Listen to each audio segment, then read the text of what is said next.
major developments on immigration just days after President Trump declared an emergency at the southern border. A military buildup underway. The first of some 1,500 active duty troops have arrived.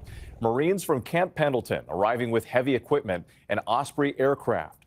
And for the first time, military planes are making deportation flights. This C-17 at Fort Bliss, Texas.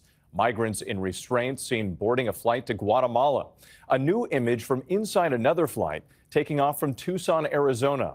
Meantime, the administration saying that arrests are ramping up. More than 500 undocumented migrants arrested in multiple cities over the last 24 hours. And tonight, the president's new border czar, Tom Homan, saying this is only the beginning. ABC's chief global affairs correspondent Martha Raddatz leads us off tonight. Tonight, for the first time, U.S. military aircraft flying undocumented migrants out of the country as President Donald Trump launches his deportation campaign. The White House releasing these pictures, dozens of migrants in chains boarding C-17 aircraft. The flights landing in Guatemala carrying roughly 160 people, men and women. Deportation's going very well. Today, the Trump administration's new border czar, Tom Homan, telling me it's only the beginning. Is that going to be a constant commitment from the U.S. military every single day to take deportees out? Yes. This as the military buildup on the border escalates. 1,500 active duty personnel, Army and Marines deploying. Their mission to support enhanced detection and monitoring efforts and repair and replace physical barriers. ABC's Matt Rivers on the ground in San Diego. So right now these Marines are offloading concertina wire. They're going to bring it right down to the border to reinforce it. It's clearly meant to be a deterrent against future migration. And these kinds of supply flights, we might see a lot more of them over the coming months. Far from the border, ICE raids and arrests in cities across the country in the days since the president was sworn in, some of them likely long planned, but a clear sign of what's to come. Boston, New York, and Newark, New Jersey. Newark's mayor saying agents raided a small business without a warrant, detaining American citizens in the process. People were fingerprinted.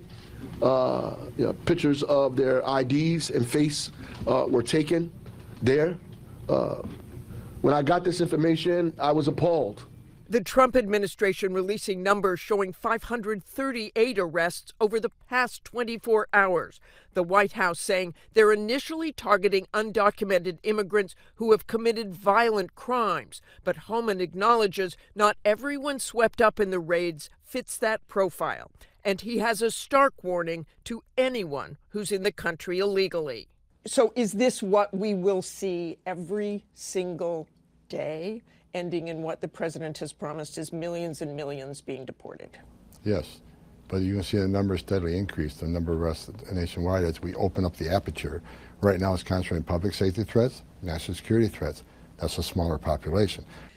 So after you do that, then you go after everybody who is there illegally. If you're in the country illegally, you're on the table, because it's not okay to violate laws of this country. So if you're in the country illegally, you got a problem. And that's why I'm hoping those who are in the country illegally who have not been ordered removed by the federal judge should leave. Homan was very clear that those committing violent crimes will be deported first and acknowledges that the show of force, these strong warnings to all undocumented immigrants, are meant to send a message that they should self-deport, since it would take a very long time and massive amounts of manpower and money to deport an estimated 11 million undocumented immigrants. Whit? Martha Raddatz, thank you.